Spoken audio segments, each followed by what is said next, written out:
자, 우리 또 한 주간 만에 또 이렇게 만나서 또 말씀을 함께 나눌 수 있게 됐습니다.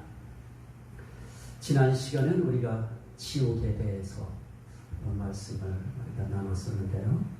지옥에 대한 부분에 우리가 강조했던 것은 지옥은 무적행이다, 음부다, 그리고 어두운 구덩이다, 캄캄한 흑암이다, 그리고 옥이고 그리고 불못이다 하는 이 모든 것들이 같은 의미의 다른 표현일 뿐이지, 음부가 따로 있고 무적행이 따로 있고 또 어두운 구덩이가 따로 있고 캄캄한 흑암이 따로 있고 또 스올이 따로 있고 불못이 따로 있는 것이 아니다.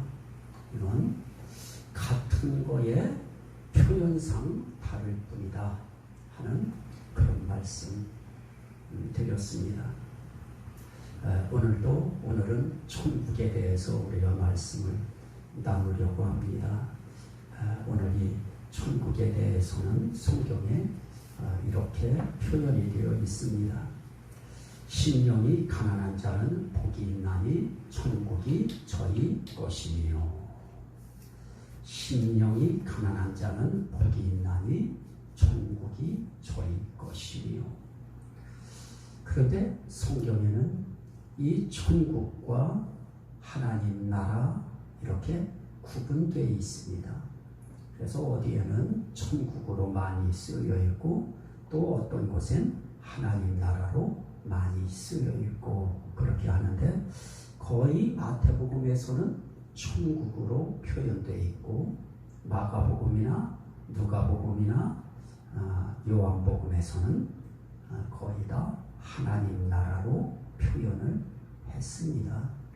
그래서 이거 가지고 이게 뭐 천국이 뭐고 하나님 나라가 뭐냐라고 우린 장소적인 의미냐 통치의 의미냐 그런 부분들도 신학을 하면서는 내용을 나눕니다만은, 저는 지옥과 마찬가지로 천국이 하나님 나라고 하나님 나라가 천국이다 하는 그런 의미를 가지고 말씀을 풀어가 보려고 합니다. 자, 천국에 대해서는 우리가 한 세 가지로 봐야 되는데, 하나는 천국 이름에 대한 다양성입니다. 그리고 또 하나는 천국에 대한 모형과 그림자성 천국입니다. 또 하나는 별명성 천국입니다. 모형과 그림자든 별명이든 이름의 다양성이든 결국 그걸 나중에 다 풀어놓고 보면 의미는 하나인 것입니다. 오늘 그래서 우리는 천국에 대해서 말씀을 나누면서 천국이 어떤 곳이냐, 우선 이름의 다양성을 보려고 합니다. 누가복음 6장 20절에서는 그런 말씀이 나타납니다. 너희 가난한 자는 복이 있나니 하나님의 나라가 너희 것이며. 여기서 하나님 나라가 너희 것이다 라고 하면서 하나님 나라가 나타납니다. 이 하나님의 나라를 계시록 11장 15절 위에 보면 일곱째 천사가 나팔을 불매 하늘에 큰 음성들이 나서 이르되 세상 나라가 우리 주와 그의 그리스도의 나라가 되어 그가 세세토록 왕노릇하리로다 그럽니다. 주의 나라, 그리스도의 나라가 나타납니다. 또 요한복음 18장 36절에 보면 예수님께서 그런 말씀을 하십니다. 내 나라는 이 세상에 속한 것이 아니다. 만일 내 나라가 이 세상에 속한 것이었다면 내 종들이 싸워서 나로 유대인들에게 넘겨지지 않게 하였으리라. 그런 말씀을 합니다. 여기서는 또 내 나라가 나옵니다.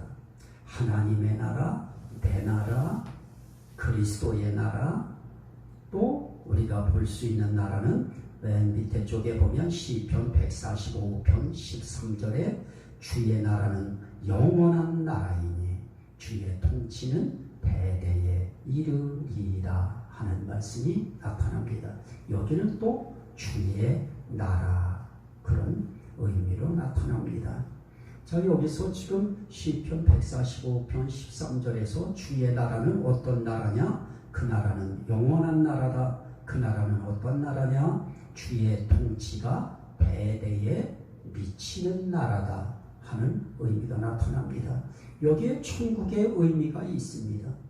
여기에 천국의 뜻이 나타나 있는 것입니다. 하나님의 나라는 어떤 곳입니까? 그 하나님의 나라는 그 하나님의 통치가 대대에 이르는 그곳이 바로 하나님의 나라라고 하는 것입니다. 자, 이렇게 하나님의 나라에 대해서는 여러 가지 다양한 그런 이름들로 표현이 되어졌습니다. 그리고 또 다니엘서에 보면 거기에 7장 13절 14절에 보면 인자 같은 이가 하늘 구름을 타고 와서 옛적부터 항상 계신 이에게 나아가 그 앞으로 인도되매 그에게 권세와 영광과 나라를 주고 모든 백성과 나라들과 다른 언어를 말하는 모든 자들이 그를 섬기게 하였으니 그런 말씀이 나타납니다. 여기에 인자와 같은 이의 나라가 또 나타납니다. 나라의 이름에 대한 이름의 다양성을 통해서 우리는 꼭 천국이라고만 할 것이 아니고 꼭 하나님 나라라고만 불러야 천국이 되는 것이 아니고 주의 나라, 그래도 그것은 천국입니다. 또 인자와 같은 이의 나라, 그래도 그것은 천국인 것입니다. 또 그리스도의 나라, 그래도 그것은 천국입니다. 주님이 내 나라 그랬던 그것도 천국인 것입니다. 이렇게 천국 이름에 다양성이 있습니다. 그 다음에는 그러면 그 천국은 또 어떤 곳이냐? 천국에 대해서 모형과 그림자로 말씀한 곳들이 있습니다. 우리는 이 모형과 그림자라고 하는 그 뜻을 우리가 어디서 찾을 수 있느냐 하면 히브리서 8장 5절입니다. 그들이 섬기는 것은 하늘에 있는 것의 모형과 그림자라. 모세가 장막을 지으려 할 때에 지시하심을 얻음과 같으니 삼가 모든 일을 산에서 네게 보이던 보은을 따라 지으라.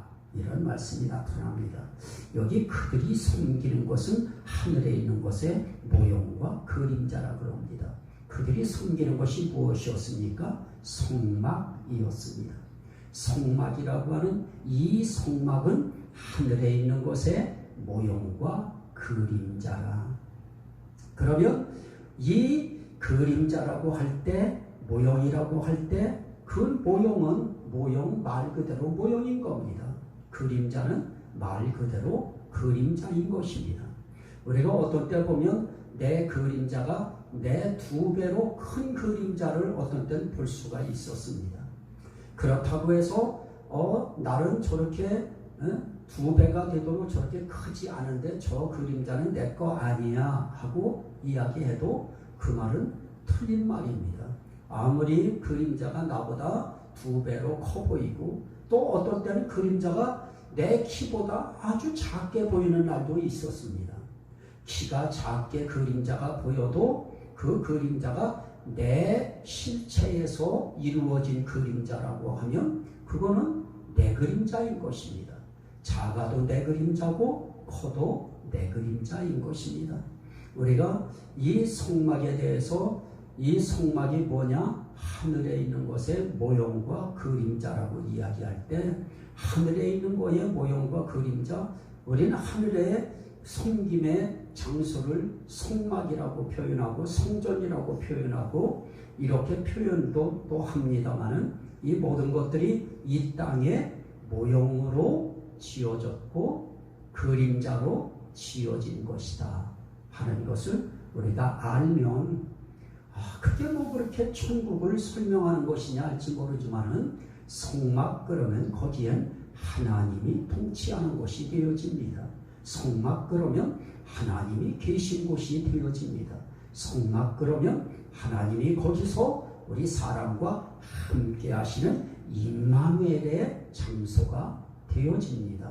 하나님이 계신 그곳 성막에는 해함도 없고 다툼도 없고 싸움도 없습니다. 그곳에 하나님이 계심으로 그곳은 영광의 장소가 되어지고 영광의 공간이 되어집니다. 그곳에는 그 누구도 함부로 아무나 들어갈 수 있는 그런 곳이 아닙니다.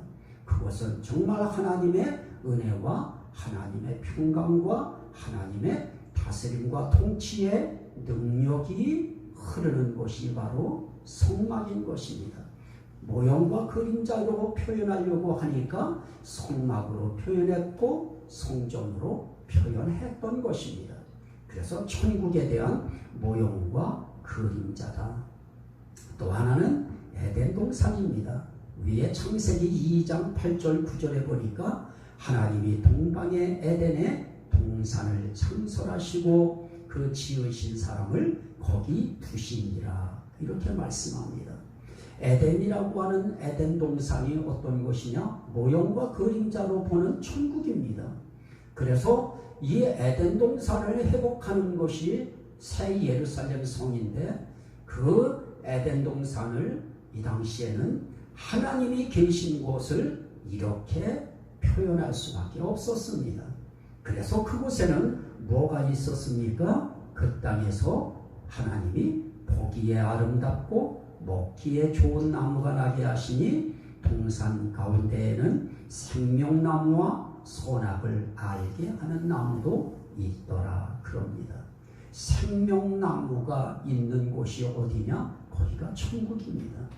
생명나무가 발아되고 생명나무가 열매를 맺고 생명나무의 역사가 있는 곳, 그것이 바로 천국인데 그 천국에 대한 모형과 그림자로 에덴 동산을 하나님이 만들어 주셨다는 겁니다.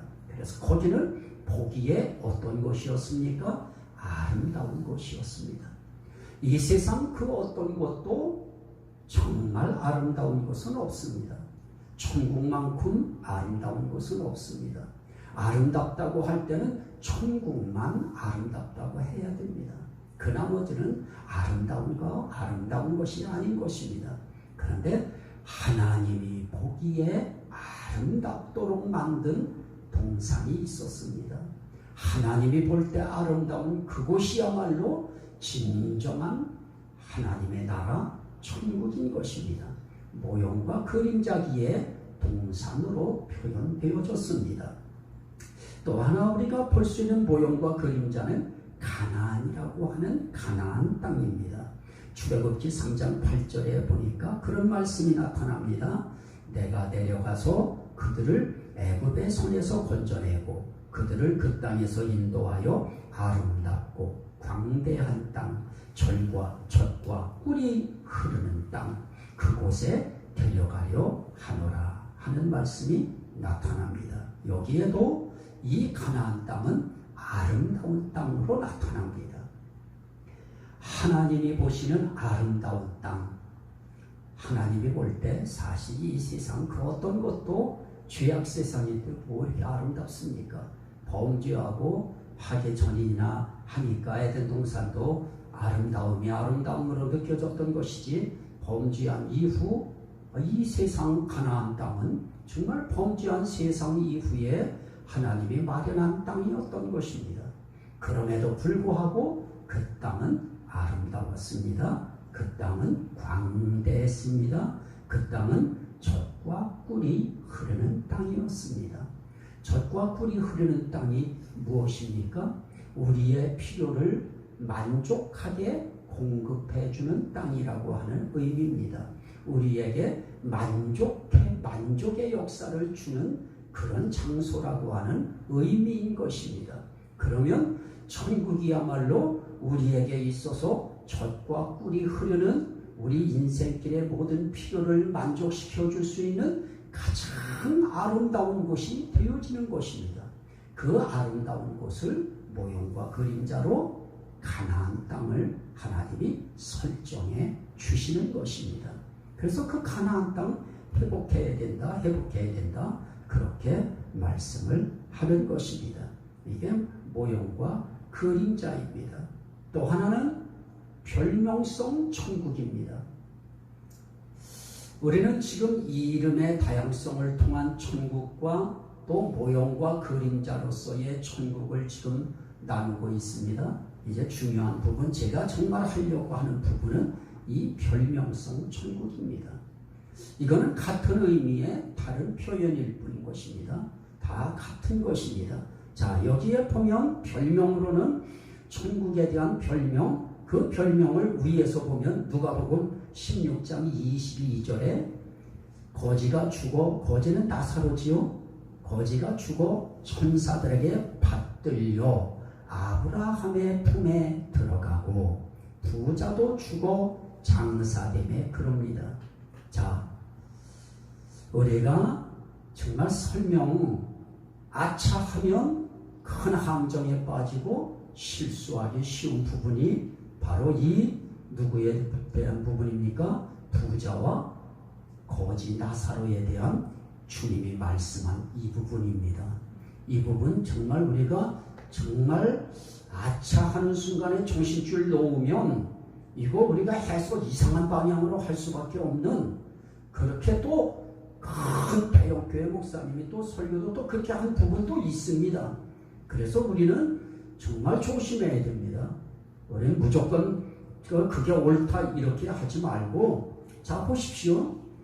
여기서 이야기하는 내가 이것도 천국에 대한 별명이라고 하는 이야기가 의미가 뭐냐면, 보세요.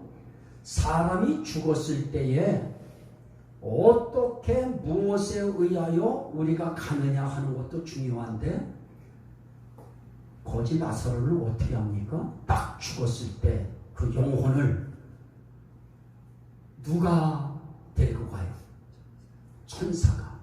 천사가 데려가는데 천사가 그냥 이렇게 끌고 갑니까? 아닙니다. 천사가 받들어서 가요. 그래서 우리는 사실 이 천국에 대해서 간증 이야기 들을 때도 우리는 성경과 만나 안 만나를 우리가 사실은 봐야 됩니다. 천사에게 받들려가요. 우리의 영혼은 천사에게 받들려서 어디로 들어가요? 아브라함의 품에 들어가고. 그래서 천국에 대한 별명이 뭐냐? 아브라함의 품인 것입니다. 이게 중요한 것입니다. 왜 아브라함의 품으로 이야기했느냐라고 할 때 그는 믿음의 초상이기 때문에도 그렇지만은 아브라함, 이삭, 야곱을 이야기할 때 거기에도 또 정말 신비로운 어떤 교훈이 그 속에 있는데, 그 진리가 있는데, 이것도 정말 서투르게 표현하면, 알기는 알아도 서투르게 표현하면 그게 아는 것이 다른 사람들에게 전달될 때 이상하게 전달되어집니다. 그래서 바울 사도도 내가 너희에게 할 말이 많으나, 예수님도 내가 너희에게 할 말이 많으나, 내가 말한다고 해서 지금은 너희들이 깨달을 수 있는 것이 아니다 라고 말씀하듯이 표현 못할 부분도 있는 것입니다.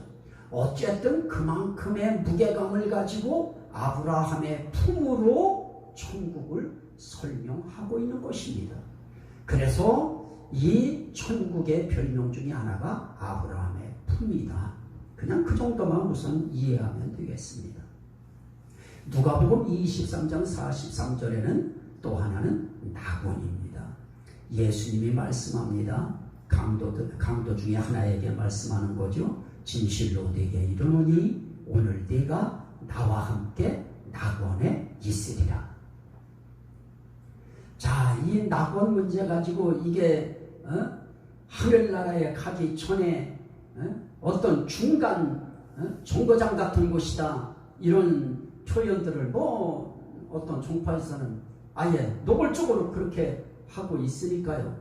그러나 이 부분도 우리 기독교에서도 이 부분이 참 위험천만하게 표현하고 있는 분들도 계십니다. 이건 정말 중요한 부분입니다. 오늘 네가 나와 함께 낙원에 있으리라. 자, 우리 예수님께서 하나님 나라의 천국의 영혼이 들어가시지 아니하고 그분이 중간 정거장 같은 낙원의 강도와 함께 들어가셨다, 이렇게 이해하려고 하면 안 됩니다. 그분은 바로 올라가신 곳으로 나타나지, 우리가 생각하는 것처럼 그렇게 그분이 그런 식으로 되어 있는 것으로 성경은 그렇게 이야기하시지 않습니다. 우리는 바로 한 번에 천국에 들어가도 한 번에 들어가는 것이고, 한 번에 올라가는 것이고, 한 번에 하늘에 앉는 것입니다. 자, 에베소서 1장 20절에도 보면 하나님의 능력이 그리스도 안에서 역사하사 죽은 자들 가운데서 다시 살리시고, 누구를 살리시냐? 예수님을 살리신 것처럼 우리들을 살리시고 하늘에서 자기의 오른편에 앉히사. 예수님을 하나님의 오른편에 앉혀요. 참, 이 앉히는 것뿐만 아니라 하나님께서는 예수님을 바로 그 자리로 끌고 올라가서 그 자리에 계시도록 하는데요. 또 디모데전서 3장의 16절 말씀에 보면 그도다 경건의 비밀이요 그렇지 않다 하느니 없도다. 그는 육신으로 나타난 바 되시고 영으로 의롭다 하심을 받으시고 천사들에게 보이시고 만국에서 전파되시고 세상에서 믿음 받으시고, 그 다음에 중요합니다. 영광 가운데서 올려지셨느니라. 영광 가운데서 올려지셨느니라. 어디로 올려지셨을까요? 하나님이 계신 곳으로 올려지신 것입니다. 그래서 우리는 이 낙원 문제 이야기할 때에 어떤 중간 정도로 거쳐가는 정거장 정도로 그렇게 표현하면 안 됩니다. 우리 예수님이 우리 정말 참 데려가실 때도 우리를 어디에, 영혼들을 어디에 거쳐서 데려가게 하시는 것이 아니고 바로 올려가시는 것입니다. 바로 데리고 가시는 것입니다. 자, 에베소서 2장에서도 4절에 그렇게 말씀합니다. 긍휼이 풍성하신 하나님이 우리를 사랑하신 그 큰 사랑을 인하여 허물로 죽은 우리를 그리스도와 함께 살리셨고 또 함께 일으키사 그리스도 예수 안에서 함께 어디에 앉히시니? 하늘에 앉히시니. 이 흘러가는 이 어떤 이 리듬을 잘 봐야 됩니다. 이 통로를 잘 봐야 되는 것입니다. 맥을 우리가 잘 잡아야 되는 것입니다. 예수 그리스도가 죽으시고 부활하시고 승천하셔서 올라가셨을 때 어떻게 가시는 것이냐?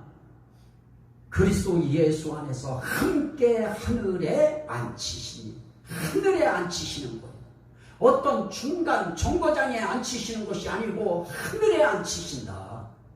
이게 중요한 표현입니다. 그 하늘이 어딜까요? 천국인 것입니다. 하나님의 나라인 것입니다. 그곳에 예수님이 한 번에 올라가서 앉으신 것입니다. 거기에 영원사적인 의미를 추가시키면 영원세계 안에서 우리는 예수와 함께 죽고 예수와 함께 부활하고 예수와 함께 승천하고 예수와 함께 하늘에 앉은 것입니다. 이해되세요? 네. 하늘에 앉은 겁니다. 천국에 앉은 거예요. 하늘 나라에 앉은 것입니다.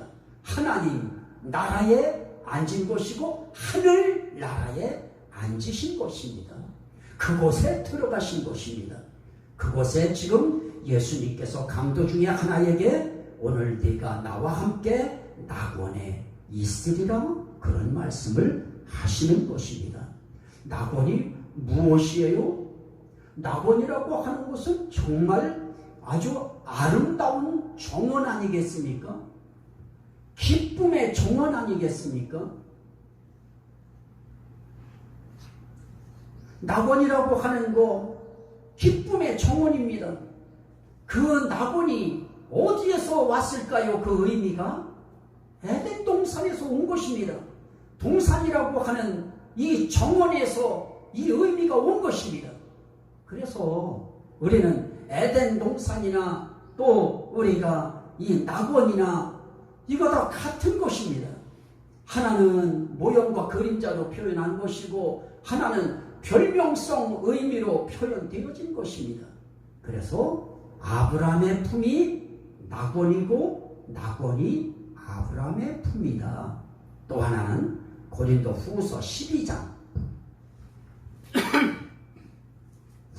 고린도 후서 12장입니다. 자, 한번 보십시오. 우리가 정말 조심스러울이 많지. 여러분들한테 제가 이렇게 이야기하는 데는 이유가 있는 것입니다. 자, 고린도 후서 12장 무익하나마 내가 부득불 자랑하노니 주의 환상과 계시를 말하리라. 내가 그리스도 안에 있는 한 사람을 아노니 그는 14년 전에 셋째 하늘에 이끌려 간 자라. 그가 몸 안에 있었는지 몸 밖에 있었는지 나는 모르거니와 하나님은 아시느니라. 내가 이런 사람을 아노니 또다시 반복하죠. 그러면서 4절에 그가 누굽니까? 바울 사도가 아는 이런 사람. 그가 셋째 하늘에 2절에서는 이끌려 갈지라 그래요. 그런데 4절에서는 뭐라고 해요? 그가 나곤으로 이끌려가서. 이해되세요? 셋째 하늘에 이끌려갔다고 하더니 또 4절에서는 그가 셋째 하늘에 이끌려갔는데 그 셋째 하늘이 어디냐? 나곤으로 이끌려간 것이다. 그러면 오늘 우리가 이야기할 수 있는 부분은 무엇입니까? 아브라함의 품이 나곤이고 나곤이 무엇이다? 셋째 하늘이다. 이해되세요? 우리가 그냥 자칫 잘못하면 엉뚱한 곳으로 빠져버리고 빠져도 크게 빠지는 거예요. 우리는 말씀에서 조금 비껴나가면 조금 벗어나는 것이 아니고 완전히 벗어나는 것이고 많이 틀리는 것이 되어집니다. 그래서 우리는 셋째 하늘이 뭐냐? 그게 나곤이다.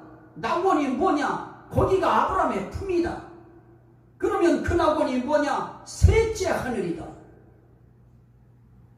우리는 첫째 하늘, 둘째 하늘, 셋째 하늘 또 그렇게 그런 것을 또 나눠서 구분하려고 하는데 하나님께서 성령으로 바울 사도에게 가르쳐 주시고 또 들은 것을 통해서 말씀하시는 하나님이 셋째 하늘, 그러면 셋째 하늘이 어디냐? 하나님도 계신 곳이다. 셋째 하늘에 이끌려간 자라. 그가 나곤으로 이끌려가서 말로 표현할 수 없는 말을 들었으니 사람이 가히 이르지 못할 말이로다. 내가 이런 사람을 위하여 자랑하겠으나 나를 위하여는 약한 것들 외에 자랑하지 아니하리라. 이런 사람이 꼭 내가 있죠. 이런 사람을 내가 자랑하겠으나 나는 약한 것들 외에는 자랑하지 않겠다. 이 부분도 많이 목회자들이 잘못 보고 있는 부분이죠. 오늘 거기까지는 이야기하고 싶지 않습니다. 나는 천국이라고 하는 하나님의 나라가 어떻게 성경에서 표현되고 있고 그걸 우리가 어떻게 이것을 구슬을 이제 그 진주를 어떻게 꿰야 되느냐 하는 거 저는 흩어져 있는 것을 나는 이렇게 꿰본 겁니다. 그래서 이게 딱 맞다 나도 그렇게 말 못하겠습니다. 이제 왜냐? 우린 부분적으로 알아요. 그래서 우리가 잘 온전한 것이 오실 때까지는 잘 모르니까 우리 함께 연구하자고 하는 것입니다. 자, 또 하나는 무엇입니까? 계시록 21장 2절 새 예루살렘 성이죠. 또 내가 봄에 거룩한 성 새 예루살렘이 하나님께로부터 하늘에서 내려오니 그 준비한 것이 신부가 남편을 위하여 단장한 것 같더라. 거기에 뭐가 있어요? 계시록 22장 1절 2절에 보니까 그가 수정같이 맑은 생명수의 강을 내게 보이니 하나님과 및 어린 양의 보좌로부터 나와서 길 가운데로 흐르더라. 그러면서 강 좌우에 생명나무가 있는데 12가지 열매를 맺되 달마다 그 열매를 맺고 그 나무 잎사귀들은 만국을 치료하기 위하여 있더라. 그럽니다. 자, 하나님의 나라가 어떤 곳이냐라고 이야기할 때 아브라함의 품이 하나님의 나라다. 아브라함의 품이 천국이라고 하면 낙원은 뭐냐? 낙원도 하나님의 나라다. 셋째 하늘은 뭐냐? 그것도 하나님의 나라다. 또 하나님의 나라에 대한 아주 중요한 별명이 있다고 하면 그것은 어떤 곳이냐? 새 예루살렘 성이다 하는 것입니다.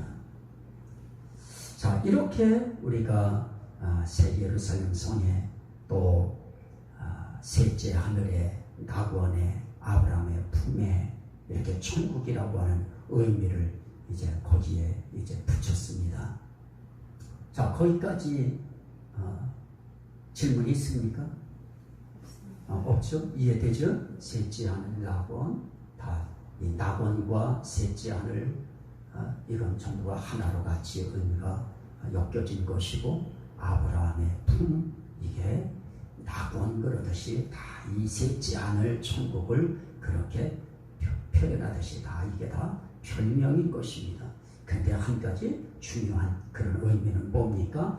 천국의 속성이 있어요. 계시록 21장 23절에 보면 그 성은 해와 달의 비침이 쓸데없으니 이는 하나님의 영광이 비치고 하나님의 나라 천국이라고 하는 것은 해와 달과 별의 비침 이런 것이 필요가 없는 곳입니다. 왜냐? 그것은 하나님의 영광이 비칩니다. 그리고 거기에는 어린 양이 등불이 됩니다. 그리고 그것엔 낮에 성문들을 도무지 닫지 아니하리니 거기에는 밤이 없습니다. 밤만 없는 것이 아닙니다. 계시록 22장 3절로 5절에 보면 다시 저주가 없으며 하나님과 어린 양의 보좌가 그 가운데 있으리니 그렇게 이야기하면서 다시는 밤이 없겠고 등불과 햇빛이 쓸데없으니 이는 주 하나님이 그들에게 빛이시니라 그럽니다. 그 나라에는 뭐가 없어요? 어둠이 없어요. 지옥은 흑암이에요. 어두워요. 깜깜해요. 그런데 천국은 또 뭐가 없어요? 다시 저주가 없으며 저주 중에 제일 큰 저주가 뭘까요? 하나님이 함께 계시지 않는 것입니다. 이게 가장 큰 인생길의 저주이고 영혼길의 저주가 뭐냐? 하나님이 그곳에 안 계신 것입니다. 그런데 이제 저주가 없어요. 그러면서 계시록 21장 3절 4절에 보면 보라 하나님의 장막이 사람들과 함께 있음에 하나님이 그들과 함께 계시니 임마누엘이 온전히 이루어져요. 거기에서 비로소 임마누엘이 온전히 이루어져요. 그리고 하나님이 그들과 함께 계시니 그들은 하나님의 백성이 되고 하나님은 친히 그들과 함께 계셔서 모든 눈물을 그 눈에서 닦아주시고 그래요. 그래서 다시는 사망이 없고 애통하는 것이나 곡하는 것이나 아픈 것이나 다시는 있지 아니하리니 그래요. 저주가 없어요 이제. 그래서 거기는 아픈 일 없어요. 뭐 죽을 일도 없는 거예요. 저주가 없는데요. 사망 없어요. 그러니 아픈 거 없고 사망 없고 애통할 것이 없는 것입니다. 하나님이 정말 우리의 사랑하는 인생길에 지옥은 저주가 아주 완전히 확대되어 있고 아주 저주의 양산소이고 아주 저주가 그곳에 아주 충만한 곳이 지옥인데 그래서 거기에서는 죽음의 이 사망의 세력이 사망의 기운이 그곳에서 강력하게 작용하는 이런 지옥, 거기에 비해서 이 천국은 너무나도 밝고 너무나도 좋아요. 하나님이 함께 계셔요. 모든 눈물을 그 눈에서 닦아주셔요. 더 이상 고통당할 일 없고 고민할 일 없고 힘들어할 일 없어요. 그러나 지옥은 소금치듯해요. 고통 중에 소금치듯해요. 괴로워서 영원 세계의 그 고민, 고통, 이건 말로 표현할 수 없는 고통이 그곳에 자리하고 있는 것입니다. 그러나 천국에는 눈물 없어요. 고통 없어요. 슬픔 없어요. 어두움 없어요. 저주 없어요. 하나님이 항상 함께 계신 것입니다. 눈물 없습니다. 또 하나님께서 우리에게 말씀하신 별명 가운데 하나는 고린도후서 5장 1절에 보면 하나님께서 지으신 집 하늘에 있는 영원한 집이 있다 그래요. 천국은 하나님께서 지으신 집이에요. 그래서 이 계시록 2장 7절에 있는 말씀에서도 이야기할 때 뭐라고 합니까? 이 아까 낙원에 대한 부분인데요. 하나님의 낙원에 있는, 그래요. 낙원이 어디 따로 있는 것이 아니고 하나님의 낙원에 있는 하나님의 천국이에요. 하나님의 나라에 있는, 거기가 어떤 곳이냐? 생명나무의 열매가 있는 곳이다, 그런 것입니다. 그리고 히브리서 11장 16절에서는 그 나라에 대한 별명을 더 나은 본향이라 그래요. 이 세상의 본향보다 더 나은 본향, 하나님께서 지으신 집, 하늘에 있는 영원한 집, 하나님의 낙원, 이런 별명들이 있는 것입니다. 그런데 이것은 어떤 것입니까? 상속되는 것입니다.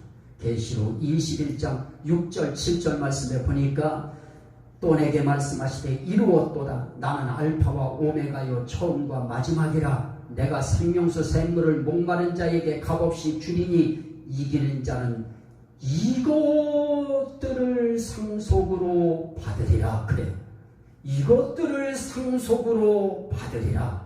상속받는 곳이에요. 다니엘 7장 18절 22절에 보니까 지극히 높으신 이의 성도들이 나라를 얻으리니, 이게 중요합니다. 지극히 높으신 이의 성도들이 나라를 얻으리니 그 누림이 영원하고 영원하고 영원하리라. 옛적부터 항상 계시니가 와서 지극히 높으신 이의 성도들을 위하여 원한을 풀어주셨고 때가 이름에 성도들이 나라를 얻었더라. 나라를 상속받아요. 그 나라는 영원하고 영원하고 영원한 나라예요. 마태복음 25장 34절에 보니까 내 아버지께 복받을 자들이여 나와 창세로부터 너희를 위하여 예비된 나라를 상속받으라. 그래, 상속받는 나라예요. 하나님이 미리 상속하기 위해서 준비하신 나라예요.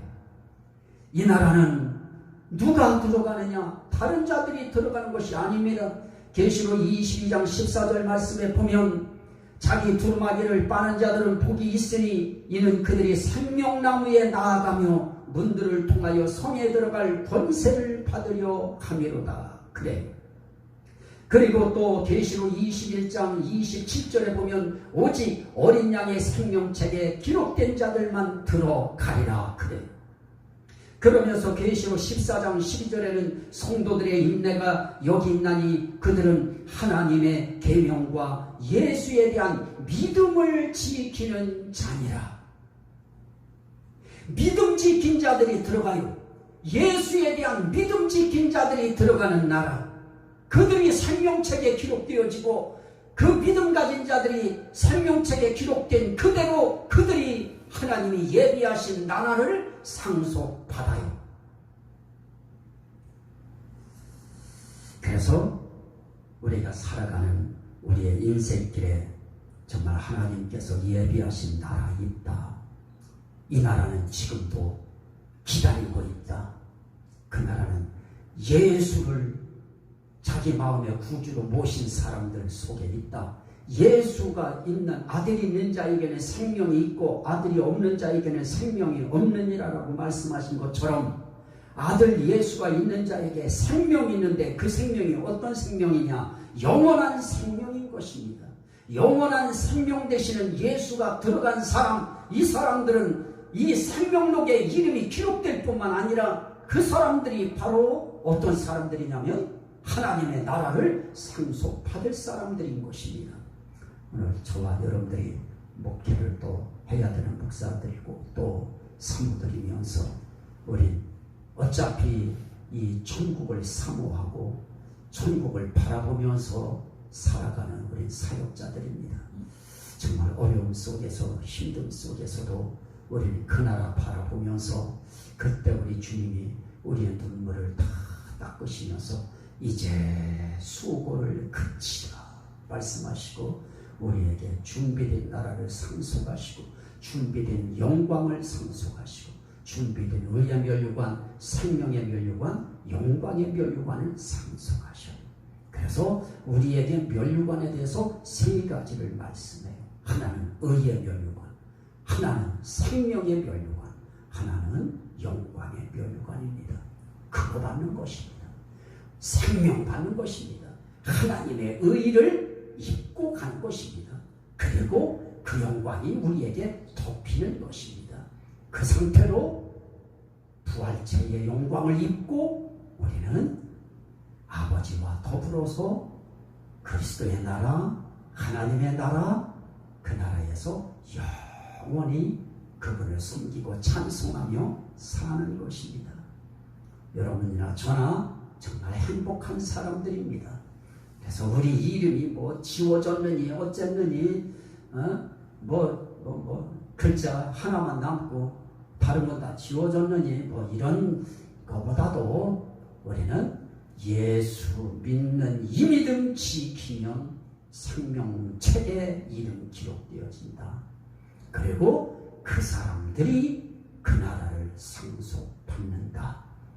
그 나라에는 어둠 없고 저주 없고 마귀 없고 그 나라에는 모든 좋은 것 중에 좋은 분 되시는 하나님이 함께 계시고 우리의 슬픔, 눈물, 고통, 사망 없다. 그것엔 영원한 즐거움과 기쁨이 있는 나라이다 하는 것입니다. 이 축복, 이 마음, 이거 우리가 전파하면서 우리는 주님 앞에 더 가까이 나아가시기를 주의 이름으로 축원합니다. 우리 같이 한번 주여 성창하고 우리 한번 기도하도록 합니다. 주여, 주여.